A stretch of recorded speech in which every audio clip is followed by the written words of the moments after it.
오늘 우리가 읽은 본문은 흔히 접할 수 있는 동화나 신화와 같은 느낌을 줍니다. 한 사람이 장례를 치르던 중에 도적대를 만나서 도망가려고 급하게 인근 무덤에 시신을 던져 넣었더니 그 시신이 무덤 안에 있던 엘리사 선지자의 뼈에 닿았고 곧이어서 살아났다라는 이야기입니다. 이해가 되지 않을 뿐더러 너무 신화와 같은 느낌이 강해서 이런 말씀을 접할 때 믿음이 약한 분들은 성경도 뭐 별거 없네 라고 생각하곤 합니다. 자, 그렇다면 오늘 본문을 통하여서 하나님 우리에게 말씀하시고자 하시는 진짜 의미가 무엇인지 그것을 오늘 여러분들과 함께 나누어 보고자 합니다. 북이스라엘의 위대한 선지자가 죽었습니다. 그를 위한 장례가 치러졌고 엘리사의 시신은 무덤에 들어가게 되었습니다. 그런데 그 한 사람의 죽음일 뿐인데 그 죽음은 온 나라를 뒤엎었습니다. 그 죽음에 모두가 침울해하고 절망에 빠져들고 나라는 위기에 처하게 되었습니다. 어떻게 된 일일까요? 이 상황을 이해하려면 당시 북이스라엘이 어떤 처지에 있었는지를 우리가 먼저 짚어봐야 합니다. 우리 열왕기하 13장 7절 우리 세 번역으로 한번 읽어보겠습니다. 13절 제가 세 번역 시작. 시리아 왕이 여호아스의 군대를 공격하여 타작마당에 먼지같이 만들었기 때문에 여호아스에게는 겨우 기마병 50명과 병거 10대와 보병 10,000명만이 남았다. 오늘 하나님이 뭐라고 말씀하시냐면 북이스라엘은 타작마당에 티끌과도 같이 되었다. 바람에 날려갈 먼지와도 같은 나라가 되었다 라고 말씀을 하십니다. 이것이 북이스라엘의 현실이었습니다. 한때 강성했던 나라가 이제는 기마병은 50기뿐이고 병거조차도 10대밖에 없는 처지가 된 것입니다. 다윗과 솔로몬의 시대에 비교를 하면 이것은 군대라고 부르기도 민망한 수준입니다. 그런데 여러분 우리가 잘 아는 것처럼 국력이 약해지면 어떻게 됩니까? 자연스럽게 나라의 치안이 무너지고 주위 나라들의 침략이나 괴롭힘이 시작되게 됩니다. 북이스라엘도 동일한 루트를 밟아갔습니다. 백성들의 삶은 더욱 참담해졌습니다. 언제 어디서 도적대가 나타날지 모르는 상황에서 하루하루를 불안에 떨며 살아가야 했습니다. 이런 절망적인 상황 속에서 어떻게 보면 엘리사 선지자는 유일한 희망이었습니다. 왜냐하면 엘리사는 위대한 엘리야 선지자보다 갑절의 영을 받은 선지자고 수많은 기적을 행했던 하나님의 사람이었기 때문입니다. 시리아 군대가 도단성을 에워쌌을 때 하나님의 군대로 그들을 물리친 사람 엘리사입니다. 사마리아 성이 포위되어서 기근이 극심할 때도 하나님의 능력으로 엘리사가 해결하였습니다. 그가 함께하는 동안 북이스라엘 백성들은 하나님의 보호하심을 직접적으로 항상 경험했습니다. 그런데 그가 죽은 것입니다. 백성들의 심정이 어땠을까요? 태평성대에 아무런 근심 걱정이 없을 때 죽었더라면 모르겠지만 지금은 나라가 위태로운 상황이었기 때문에 그의 죽음을 본 사람들은 절망했을 것입니다. 마치 등대가 꺼진 어둠 속에서 배를 몰고 가야 하는 선장의 심장과 같지 않을까라고 생각을 해봅니다. 그렇게 절망과 슬픔 속에서 엘리사의 장례가 치러졌습니다. 그리고 그 장례가 어떠했는지는 기록하지 않고 바로 새해가 되었다라고 성경은 기록하고 있습니다. 히브리 달력으로 니산월쯤 될 것 같습니다. 우리 기준으로 봄입니다. 여러분, 봄은 어떤 계절입니까? 소생하는 계절입니다. 그런데 이스라엘 백성들에게 이 계절은 재앙의 계절이 되고 말았습니다. 왜냐하면 도적대들이 틈만 나면 침입하는 시기였기 때문입니다. 그 중에서 제일 유명한 도적대는 모압의 도적대였는데 그들은 게릴라처럼 갑자기 나타나서 약탈하고는 사라지기 일쑤였습니다. 그렇기 때문에 백성들은 봄이 와도 기뻐할 수가 없었습니다. 오히려 봄이 오면 두려워하고 떨면서 지냈습니다. 그런 시대적 배경 가운데 오늘 본문은 어떤 사람들을 소개합니다. 정확히 이 사람들이 누군지는 기록되어 있지 않지만 이 사람들은 장례를 치르러 가는 사람들이었습니다. 어느 민족이든지 장례는 너무나 중요한 의식입니다. 엄숙하고 애통하며 죽은 자에 대해 마지막으로 사랑을 표현하는 자리이기 때문입니다. 가족을 잃은 슬픔, 이별의 아픔을 나누며 함께 울고 함께 위로하는 시간입니다. 그렇게 슬피 울면서 시신을 운구하고 있는데 저 먼 곳에서 지평선에 먼지가 일어났습니다. 저게 뭔고 해서 살펴보니까 도적대가 나타난 것입니다. 들어보니까 말발굽 소리가 들립니다. 점점 가까워집니다. 처음에는 작은 점들이었지만 점점 더 크게 보이기 시작합니다. 이 장례 행렬은 공포에 휩싸였습니다. 어떻게 해야 합니까? 여러분 상상을 해보십시오. 모두 아시겠지만 이 시신을 옮기는 것은 생각보다 고된 일입니다. 시신을 들고 도망갈 수도 없고 그렇다고 이 시신을 버릴 수도 없습니다. 죽은 가족을 두고 도망갈 수 없는 일 아니겠습니까? 그렇다고 모압 도적대에게 잡히면 죽을 수도 있는 상황입니다. 그래서 그들이 어떻게 했느냐? 급한 대로 가장 가까운 무덤을 찾았습니다. 다행히 바로 인근에 무덤이 하나 있었고 그 무덤을 열고 시신을 그 안에 던졌습니다. 여기서 우리 문화와 조금 다른 부분이 있기 때문에 설명을 드리자면 시신을 무덤에 던졌는데 어떻게 그 안에 있던 뼈와 내가 던진 시신이 닿을 수가 있을까요? 땅을 파고 관을 열어서 그 앞에 시신을 던진 것도 아닐 텐데 말이죠. 우리 사진 한번 띄워주시겠습니까? 여러분들 이해를 돕기 위해서 가져왔는데 이스라엘의 무덤은 돌로 이루어진 경우가 많았습니다. 그리고 그 안에는 선방 같은 것이 있고 그 위에 시신을 두었습니다. 그리고 장정 몇 명만 있으면 문을 열고 닫을 수 있도록 문은 돌을 동그랗게 깎아서 막아두곤 했습니다. 자, 본문으로 돌아와서 장례를 치르던 사람들은 모압 도적대를 보고 기겁해서 바로 옆에 있는 무덤의 문을 열고 그 안에 황급히 시신을 내팽개쳤습니다. 원문을 보면 안치했다 이런 단어가 안 쓰이고 던졌다라는 표현이 사용되었는데 얼마나 급했으면 그 시신을 던졌겠습니까? 사실 이것은 요즘도 좀 받아들일 수 없는 일이지만 고대 근동 문화에서는 특히 이스라엘 백성들에게는 상상도 할 수 없는 그런 불경한 행동이었습니다. 그만큼 그들이 얼마나 극박했는지를 보여주고 또 반대로 모압 도적대들이 얼마나 큰 악명을 떨치고 있었는지를 보여주는 장면입니다. 그런데 그 순간 모두가 얼어붙었을 것입니다. 우리 다 함께 본문 하반절 한번 읽어보겠습니다. 시작. 시체가 엘리사의 뼈에 닿자 곧 회생하여 일어섰더라. 본문에는 나와 있지 않지만 이 장면을 상상해 보면 이제 도망가려고 시체를 던졌는데 엄청 급박한 상황이었는데 그 급박함을 읽고 모든 장례 행렬이 그 자리에 얼어붙을 수밖에 없었을 것입니다. 왜냐하면 던졌는데 죽은 자가 그 뼈에 닿자 멀쩡하게 살아나서 일어나더니 다가오고 있었기 때문입니다. 도적대는 점점 가까이 오고 있는데 죽었던 사람이 갑자기 살아나서 무덤에서 걸어 나온다. 여러분, 이보다 더 충격적인 일이 어디 있겠습니까? 자, 그렇다면 이런 일을 왜 하나님은 보여주셨을까요? 살아있는 다른 선지자를 통하여서 기적을 베푸실 수도 있고 믿음을 받기로 준비되어 있는 백성들에게 어떻게 보면 선물처럼 그 기적을 안겨줄 수도 있을 것인데 오늘 본문을 보니까 준비되지 않은 사람들에게 느닷없이 갑작스럽게 이런 기적을 펼치신 이유가 무엇일까요? 그것은 단순합니다. 바로 이스라엘을 살리시는 분은 저런 엘리사나 어떤 존재가 아니라 하나님이심을 분명하게 알기 위함입니다. 이게 무슨 말이냐? 당연히 이스라엘 모든 사람들은 이스라엘을 살리시는 분은 하나님인 것을 알지 않겠습니까? 근데 여러분, 왜 하나님이 이것을 보여주셨을까요? 모르니까 문제인 겁니다, 여러분. 우리가 교회 다니면서 하나님이 우리를 보호하시고 우리를 인도하신다는 사실 알지 않습니까?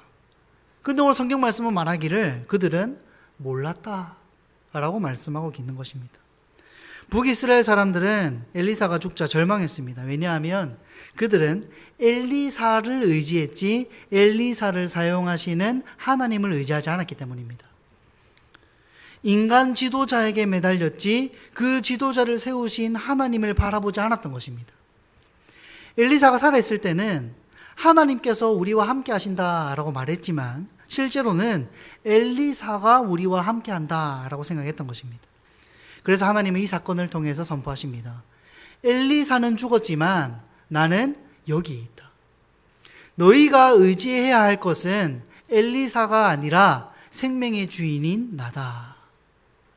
여러분, 엘리사가 기적을 행하면 사람들은 우와, 하나님 정말 대단하십니다 라고 말을 하면서도 속으로는 이야, 엘리사 정말 대단하네 라고 생각했을 것입니다. 그러나 죽은 뼈가 사람을 살릴 때, 아무것도 할 수 없는 존재가 생명을 일으킬 때 그들은 깨달을 수밖에 없었습니다. 엘리사가 아니라 하나님이 우리를 보호하셨던 것이구나. 사랑하는 성도 여러분, 여러분들은 삶을 보호하기 위해서 어떤 노력을 하고 계십니까? 든든한 노후를 준비하기도 하고, 어떤 이들은 좋은 사람들을 곁에 두어서 그 사람들을 통하여서 보호받기를 원하고, 인생을 방어하기 위해 여러 가지 수단을 사용하고 있습니다. 조금 더 직접적으로 우리가 생각을 해보자면 우리는 어떤 것에 마음을 쏟고 있습니까? 혹시 사람에게 마음을 쏟고 있지는 않습니까? 재물에 마음을 쏟고 있지는 않습니까? 명예입니까? 건강입니까? 자녀입니까? 어떤 가치관에 나의 인생을 의탁하고 있습니까? 하나님은 그런 것들을 의지하는 저 여러분들을 죄로 여기십니다.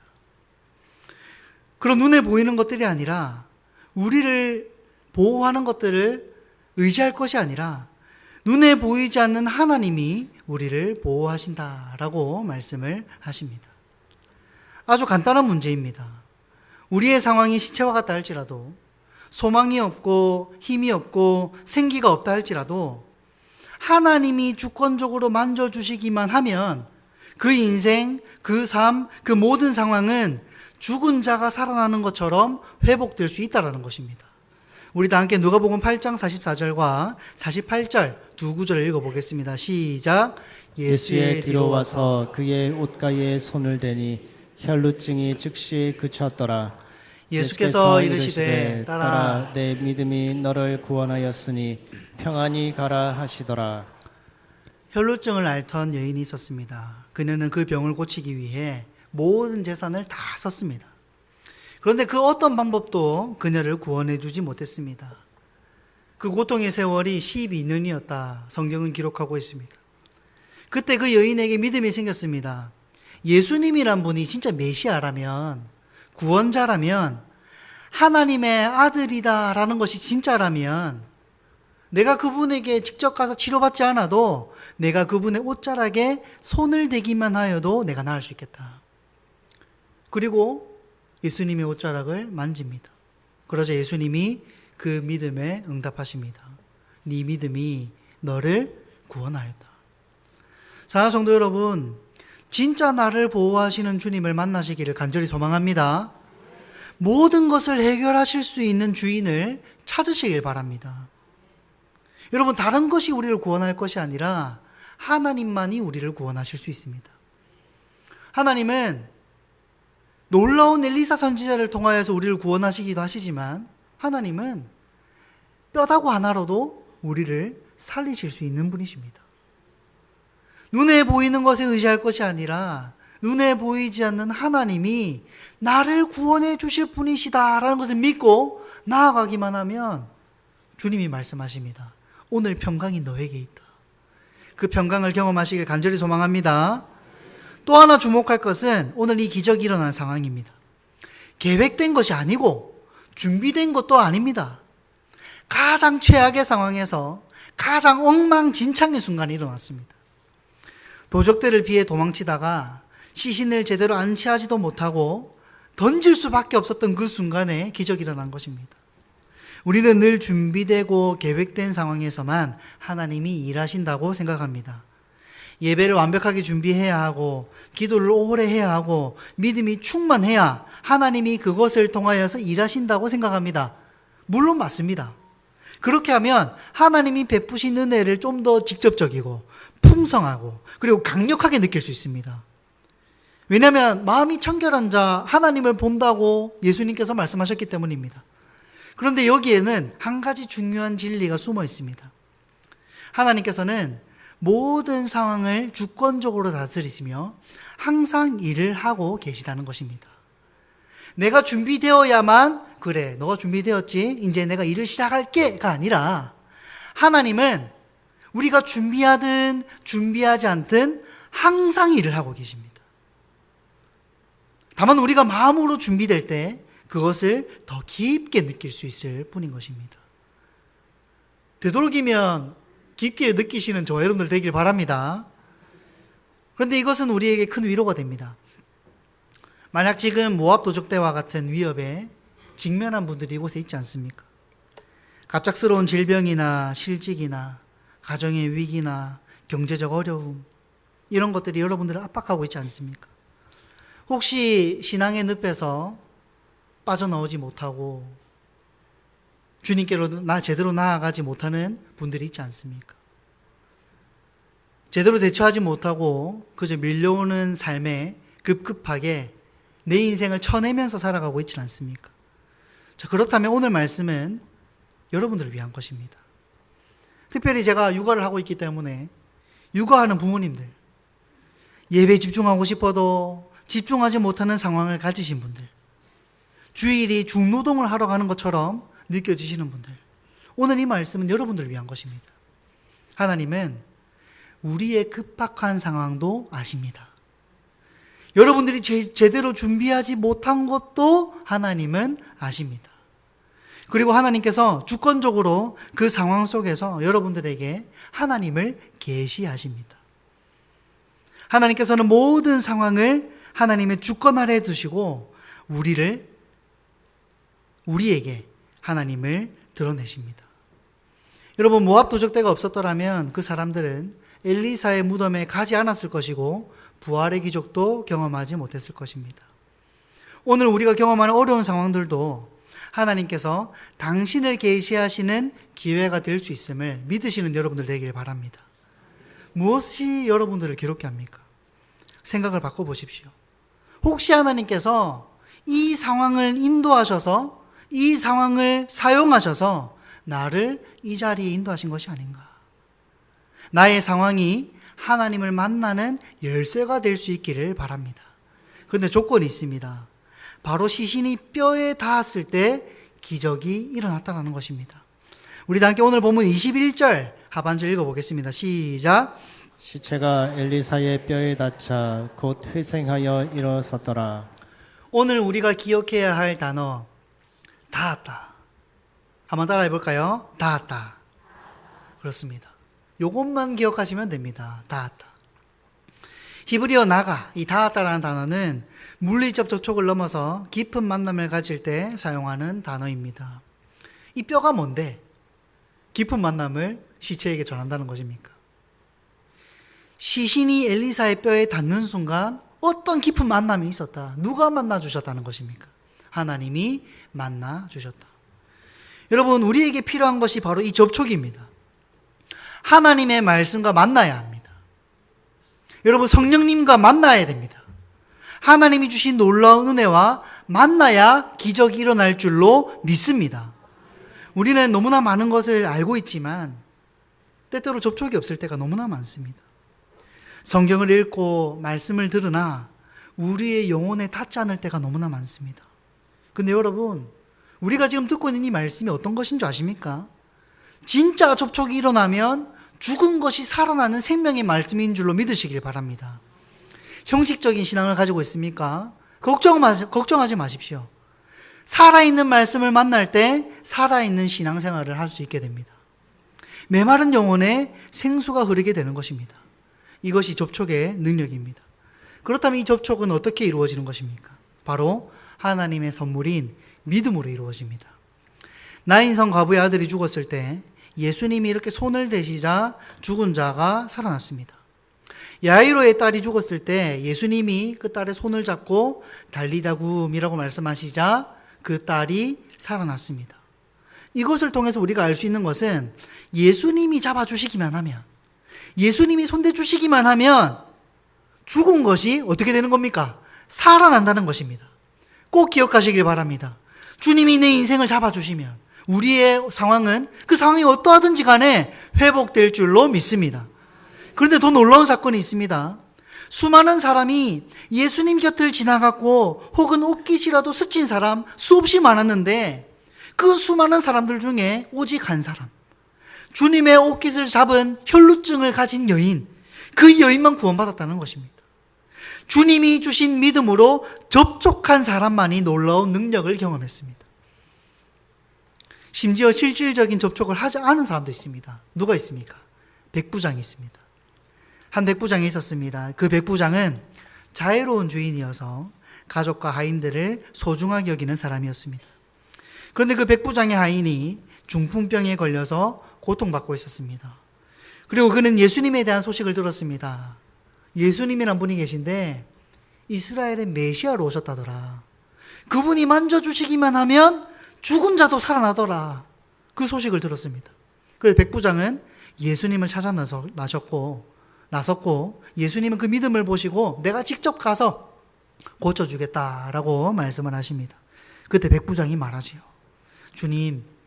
주님께서 제 집에 들어오시는 것을 제가 감당하지 못하겠습니다. 말씀만 하십시오. 그러면 제 하인이 낫겠습니다. 그러면 어떻게 되었습니까? 그러자 하인이 나았습니다. 예수님이 직접 만져주시지도 않았고 예수님께 접촉하지도 않았는데 나은 것입니다. 이것을 볼 때 핵심은 하나님께서 주신 믿음입니다. 그렇습니다. 형식적인 신앙생활이 살아있는 신앙생활이 되고 메마른 영혼에 생수가 흐르게 되는 기적, 죽은 자가 다시 살아나는 놀라운 기적은 예수님이 진짜 구원자이심을 믿고 예수님과 믿음으로 접촉할 때, 하나님의 선물인 믿음으로 주님이 내 인생을 경영하실 줄 믿고 주님이 주신 믿음으로 주님이 이 상황을 해결해 주실 줄 믿고 성령이 역사하는 믿음으로 모든 상황 속에서 말씀과 기도로 하나님을 붙들 때 기적이 일어난다는 것입니다. 여러분, 이것이 접촉의 능력입니다. 여러분, 믿음은 하나님께서 주신 선물입니다. 그 선물로 주님과 나를 만나게 하는 능력입니다. 여러분, 혹시 믿음 없이 성경을 읽는 분들이 있습니까? 하나님께서 나에게 믿음을 주시도록 강구하십시오. 그러면 하나님의 놀라운 능력을 경험하게 될 것입니다. 제가 목회자이지만 이 믿음이라는 것이 설득으로 될 수 있으면 얼마나 좋을지 모르겠습니다. 말빨만 좋으면 전도할 수 있는 거 아니겠습니까? 제 능력이 조금만 뛰어나면 영혼들을 구원할 수 있는 거 아니겠습니까? 그런데 여러분, 믿음이라는 것은 제가 여러분들에게 드릴 수 있는 것이 아닙니다. 저를 통한 하나님이 여러분들을 만나 주실 때 이루어지는 것입니다. 성경책을 1000번, 10,000번 읽어도 주님과 닿지 않으면 소용이 없습니다. 그런데 여러분, 한 번이라도, 딱 한 번만이라도 그 말씀이 닿으면 죽음이 생명이 되는 역사가 일어나는 것입니다. 믿음은 다른 것이 아닙니다. 바라는 것의 실상이라고 하였습니다. 보이지 않는 것의 증거라고 하였습니다. 하나님께서 내 인생을 선한 길로 인도해 주시기를 바라는 것. 지금은 내 인생이 선하지 않고 나아갈 힘도 없는 것 같고 뭔가 구닥다리 같은데 하나님께서 내 인생을 선하게 인도하실 것이다. 보이지 않고 느껴지지 않아도 여전히 내 옆에 계시고 역사하신다는 것을 믿음으로 받아들이는 것. 이것을 고백하는 모든 행위가 바로 믿음인 줄로 믿습니다. 성경을 읽을 때 터무니없이 느껴지고 딱딱하게 느껴질 때가 있습니다. 읽을 때 이게 도대체 무슨 하나님의 말씀인가 싶을 때도 있습니다. 제가 중학교 때 오늘 본문 말씀을 읽으면서 이런 생각을 했었습니다. 그런데 여러분, 하나님의 선물인 믿음은 그런 생각이 들 때 사용하는 겁니다. 이 말씀을 통하여서 오늘 내 마음을 바꾸어 주실 줄 믿습니다라고 고백을 하는 겁니다. 여러분, 혈루증 걸린 여인이 오직 완전한 100%의 믿음만 가지고 나아갔겠습니까? 만지면서도 이거 안 될 수도 있겠다라고 생각하지 않았겠습니까? 백부장, 그 백부장이 예수님이 말씀만 하시면 하인이 진짜 낫겠다라고 생각했겠습니까? 물론 그렇게 생각했지만 마음속에 한편에 의심도 있었을 것입니다. 그러니까 가면서 하인이 다가왔을 때 언제 나왔느냐라고 물어보는 것이죠. 여러분, 믿음은 내 은혜가 넘쳐 흐르고 충만할 때 사용하는 것이 아니라 믿음이 없을 때 사용하는 겁니다. 메마른 것 같고 성경이 하나님의 말씀처럼 안 느껴지고 오늘 내가 이 자리에 예배 나와왔는데 내가 은혜 받을 수 있을까? 은혜 받을 수 있을까? 나의 상황이 은혜 받을 수 없게 만드는데 나는 살릴 수 있을까라고 생각할 때 그때 고백하는 겁니다. 내 상황이 뼈다구 같다 할지라도 하나님이 만져주시면 나는 살아나리라. 이것을 고백하면서 말씀을 읽으면 주님으로부터 생명이 밀려 들어오는 것을 경험하게 됩니다. 그게 어느 정도냐? 이 생명을 경험하기 전의 삶은 시체와 같은 삶이구나. 이런 생각이 들 정도로 큰 은혜를 경험하게 된다는 것입니다. 사랑하는 성도 여러분, 오늘 본문의 주인공은 누구일까요? 시신을 운구하는 사람들이 아니라 던져진 시체입니다.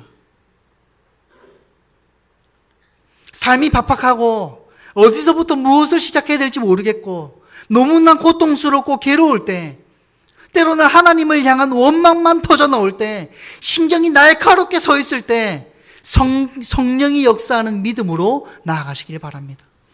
주님, 팍팍한 내 인생이 하나님의 말씀과 닿을 수 있도록 인도하여 달라고 기도하시길 바랍니다.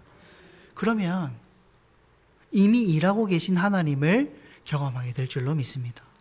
구체적으로 어떻게 하겠습니까? 다른 것이 아닙니다.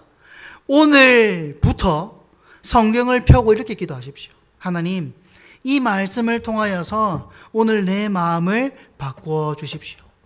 바꾸어 주실 줄 믿습니다. 주일마다 예배 자리에 나오시면서 기도하십시오. 주님, 내 마음 문을 열어서 주님의 말씀을 나에게 전달해 주십시오. 이렇게 기도하고 예배에 참석해 보십시오.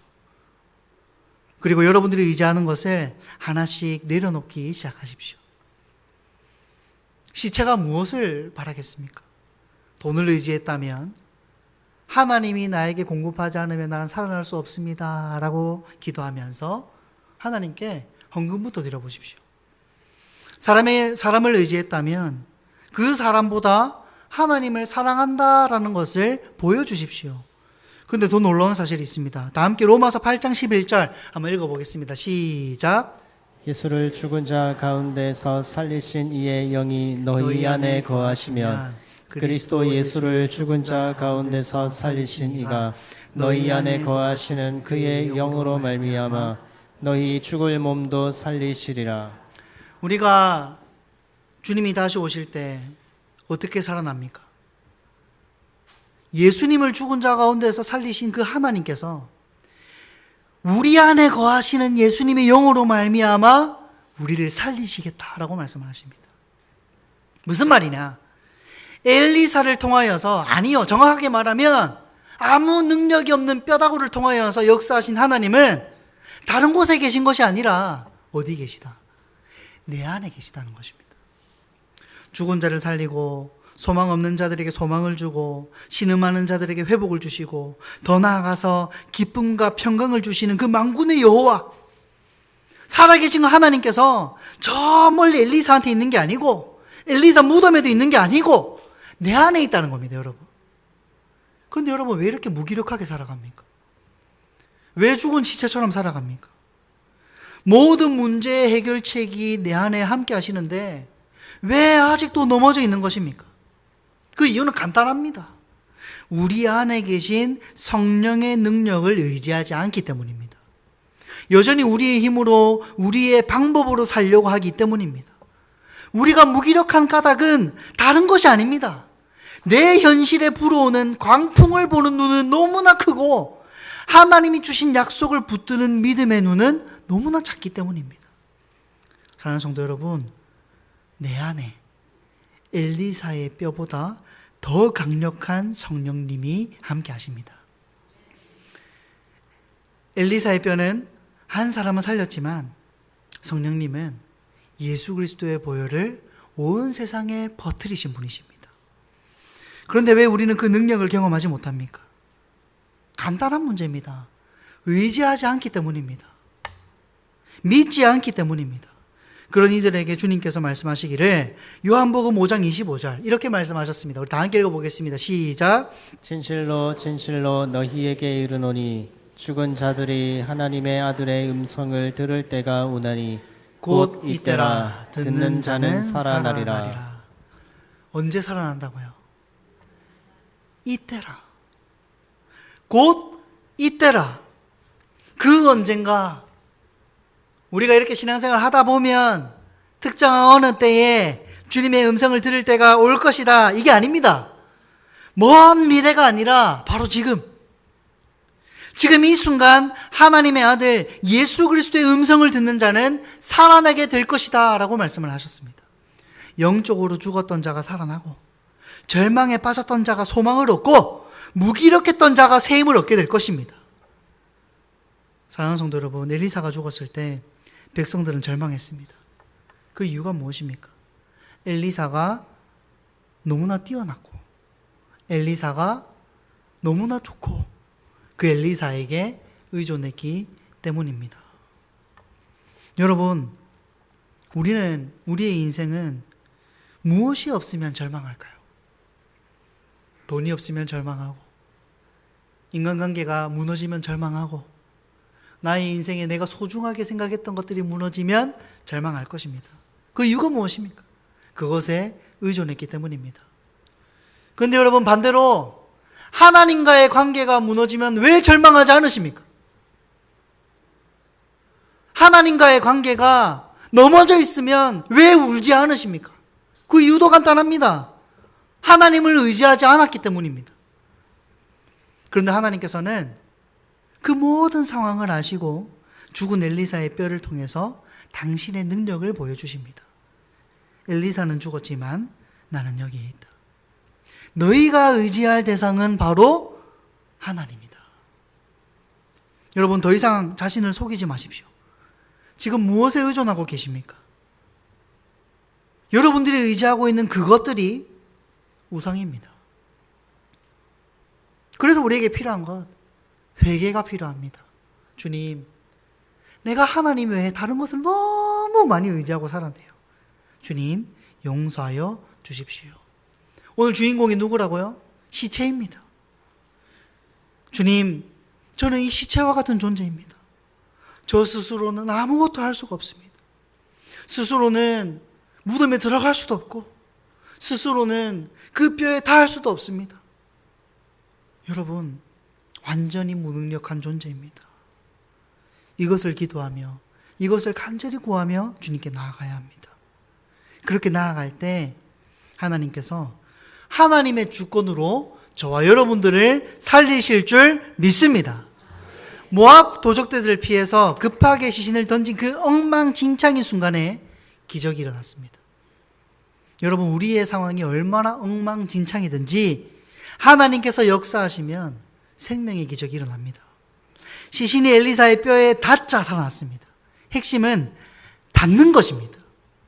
여러분, 교회 나오는 것이 중요한 것이 아니라 하나님의 말씀이 여러분들의 닿기를 간절히 소망합니다. 신앙생활할 여유가 없습니까?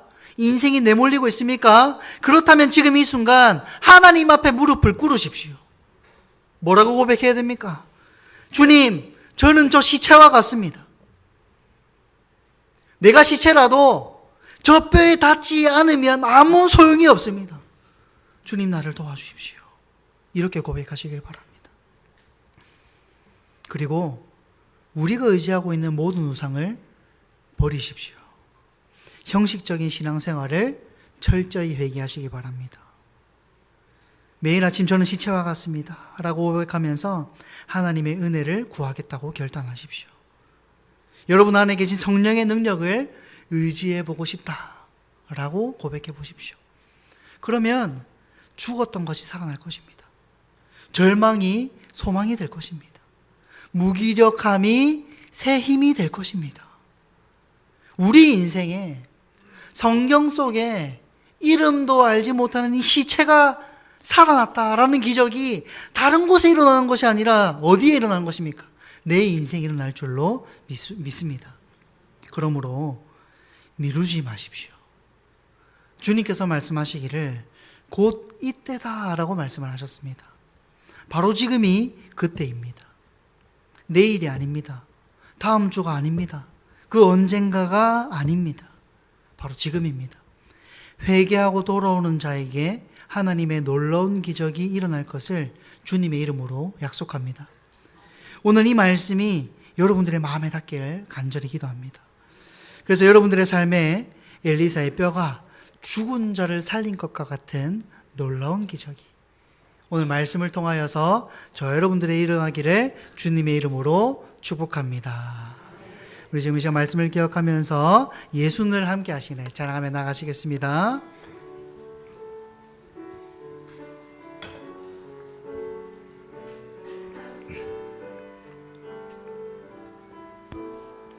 고단한 인생길